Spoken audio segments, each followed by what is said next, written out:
یعنی ان کے پوچھنے کا مطلب یہ ہے کہ غسل کے طریقے میں وضو ہے، جیسا میں ابھی بتایا، ہاتھ دھونا، شرمگاہ کو دھونا، پھر وضو کرنا، پھر پانی بہا لینا اور جڑوں تک پہنچانا پانی کو۔ تو یہ پوچھ رہے ہیں تو پھر نماز کے لیے ایک اور وضو کرنا ہے یا وہی وضو کافی ہو جائے گا؟ یہ تو پوچھ رہے ہیں آپ۔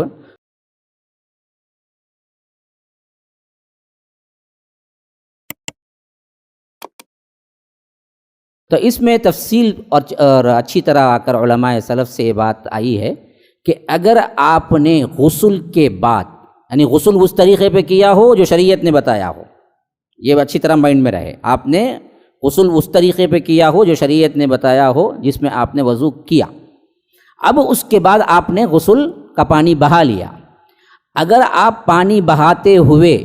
یا بہانے کے بعد یا باہر نکلنے کے بعد یا نماز کو جانے تک آپ نے اپنی شرمگاہ کو ہاتھ نہیں لگایا تو اسی غسل سے آپ نماز پڑھ سکتے ہیں۔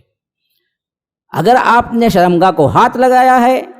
تو پھر آپ کو دوبارہ غسل کرنا پڑے گا، کیونکہ بعض احادیث میں یہ نص آئی ہے کہ جو شخص اپنی شرمگاہ کو ہاتھ لگائے وہ دوبارہ وضو کرے، تو اس سے وضو ٹوٹ جاتا ہے۔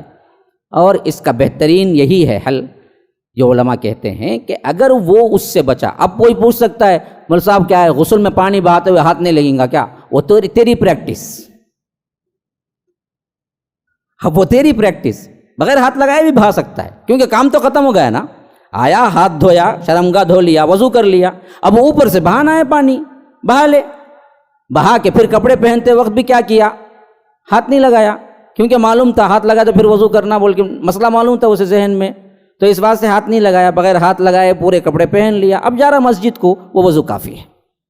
لیکن ہاتھ لگ گیا تو پھر آپ کو کیا کرنا پڑے گا؟ وضو کرنا پڑے گا۔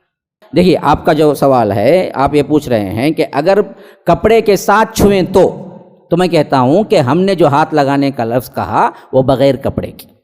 ڈائریکٹ ہاتھ لگانا ہے۔ اگر وہ مس جو ہوا ہے وہ مس کپڑے کے ساتھ ہوا ہے، وہ ٹاول رہن دے، لنگی رہن دے، تو ایسا کوئی کپڑا ہے، کپڑے کے آڑ سے ہاتھ لگایا تو اس سے فرق نہیں پڑتا، بغیر آڑ کے لگایا تو پھر تو وضو کرنا ہے۔